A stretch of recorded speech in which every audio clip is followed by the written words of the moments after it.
Hi Jutta, this is Mike from Stagecoach Road Vintage Sewing Machine, and this is your Emdeko sewing machine.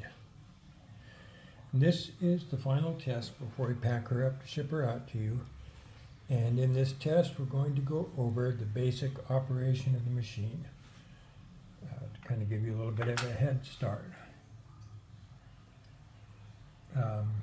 Let's start by winding a bobbin. And let's see, on this machine,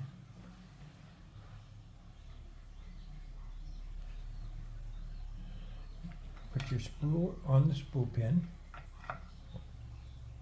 go into this thread guide on the front here, go down to this tension device at the bottom here, and you come up to your bobbin winder. The bobbin, of course, is in the bobbin case, which is below the slide plate.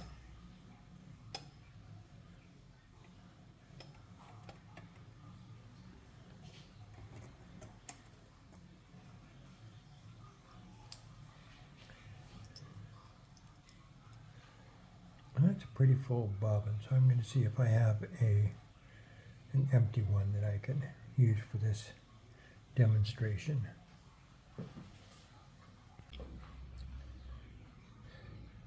Before you put the bobbin on the bobbin winder, we're going to put a couple of wraps on the bobbin just to hold the thread in place while the bobbin winds. So put the thread through any one of the holes from the inside toward the out and put several wraps here to hold the thread in place. And then with the thread going on over the top this way, slide it onto the bobbin winder. Make sure that you're still in your tensioner here. Then press your bobbin winder in until it clicks into place and the rubber tire comes in contact with the hand wheel. Declutch your machine by turning the chrome knob in the center of your hand wheel towards you about a quarter turn until you feel it hit its stop. And now the hand wheel is free to spin and wind your bobbin without making the rest of the machine cycle. So here we go. Give it a little bit of gas. See the thread winding back and forth smoothly. That should be about enough for our demonstration.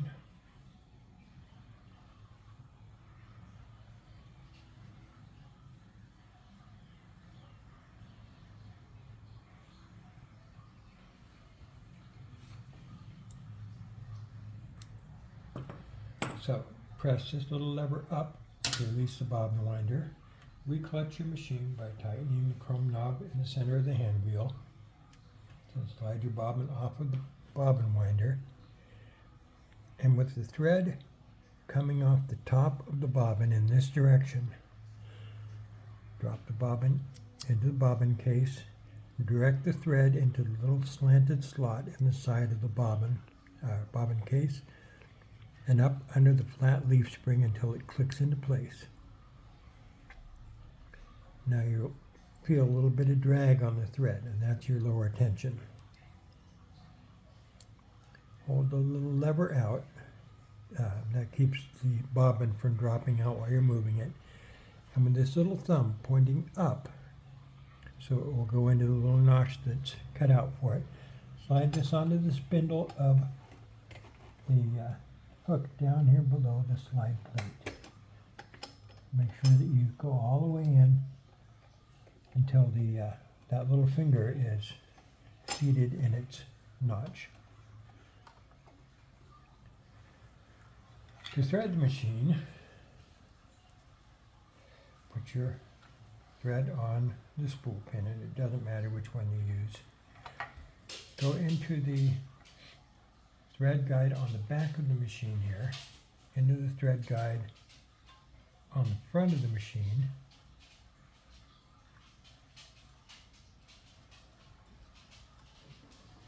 and down between the discs of the tension assembly right here.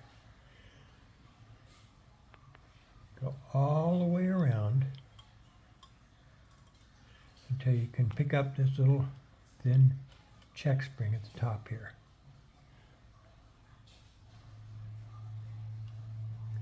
Then when you pull the thread, you'll see the check spring move. And now you got it right.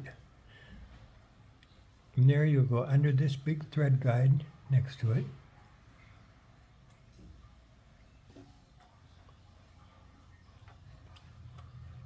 I'm going to back up and do that again.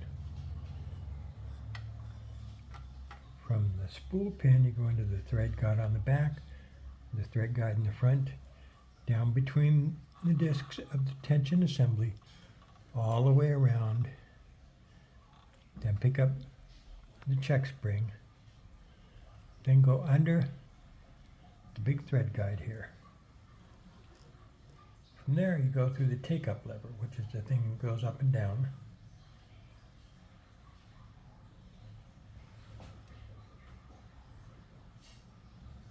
From the right towards the left.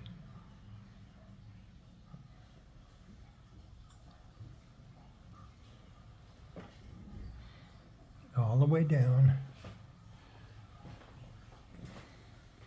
to this thread guide at the bottom here. And it's kind of in the notch.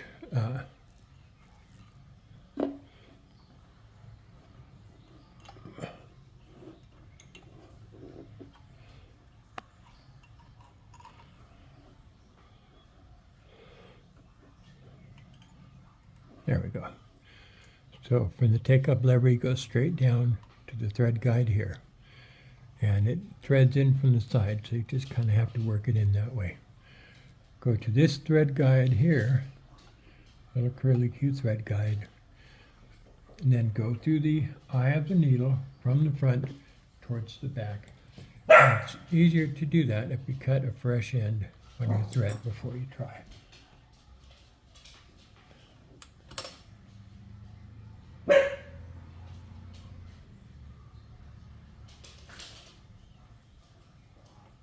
Oh wait, we're going to, I'm sorry, it threads from the left to the right through the needle, not from the front to the back.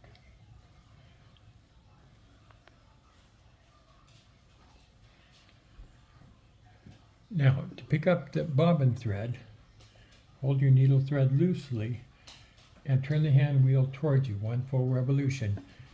And the needle will take the thread down where the hook will pick it up, wrap it around the bobbin, and bring up your lower thread. So turn the hand wheel towards you, one full revolution, and up comes your lower thread.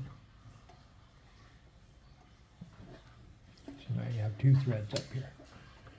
Put the thread between the toes of the presser foot towards the back of the machine, and you're ready to sew. So as you can see, I have changed the thread. The thread was a problem. It's some sort of weird texture. I'm not sure what this kind of thread is for, but it's a weird weave of some sort. Okay, so we're ready to sew.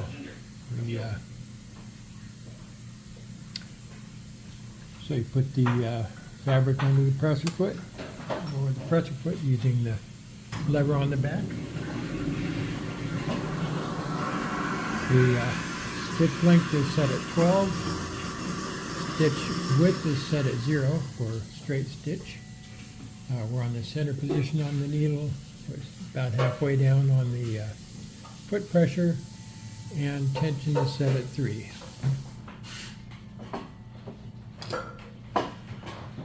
There we go.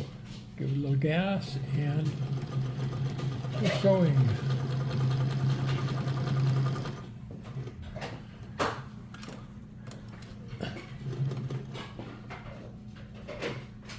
You can use the needle as a pivot when you're turning your fabric, if you like.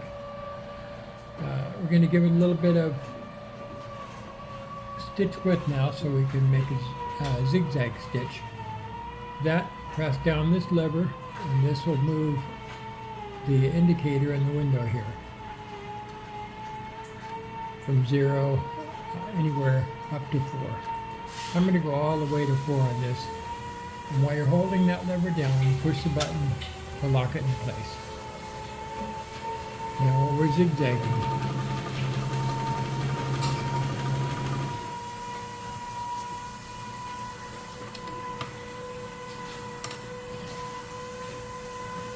Nice even stitch on both sides. And let's see. That's really about all there is.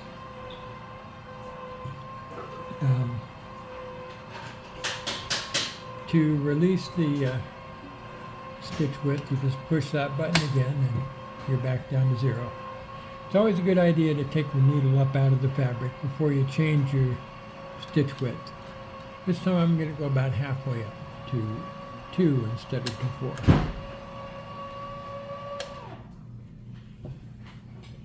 I'll make it a little bit narrower of a zigzag stitch.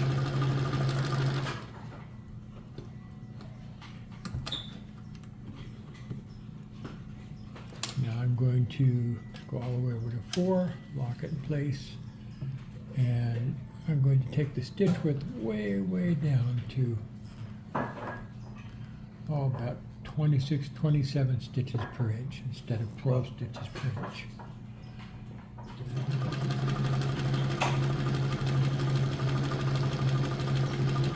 Even a little further.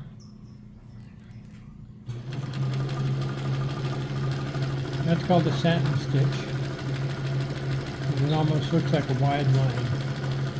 Go all the way down to almost 0 on the stitch length. So your satin stitch is closed up real tight, looks like a nice stripe. You want to use a satin stitch foot, which is a lot like the zigzag foot, except it's got a cutout in the bottom for the humped up thread to pass through. Otherwise, when you get the stitches that close together, they hump up a little bit, and it makes the fabric slow down, and the thread starts to ball up under the needle plate, and it just becomes a problem. So use a satin stitch foot if you're going to do a satin stitch. Okay, needle up out of the fabric, release that stitch width. You can go down to 8 stitches per inch, which is kind of a wide stitch.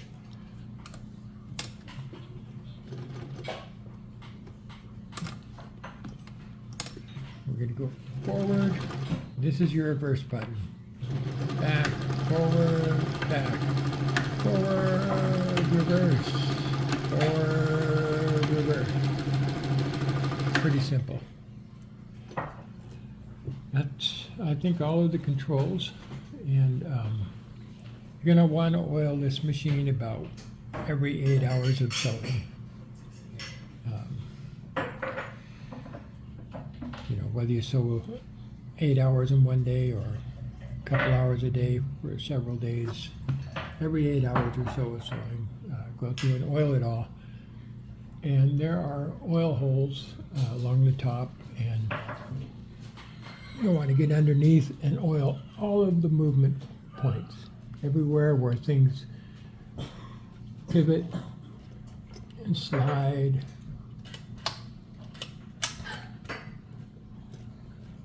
This is what it looks like when you're doing a zigzag stitch up above. Everything moves along with the needle. So you need a drop on there, you'll need to drop here and here, and just everywhere where things pivot or rotate or slide on each other. Same thing behind the faceplate. You want to drop on the needle bar near the hole that the needle bar goes through. And each of the places where the different things slide and pivot.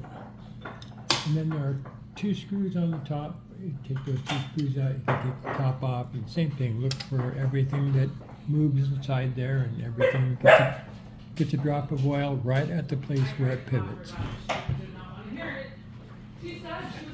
Oh, that's it. Thanks.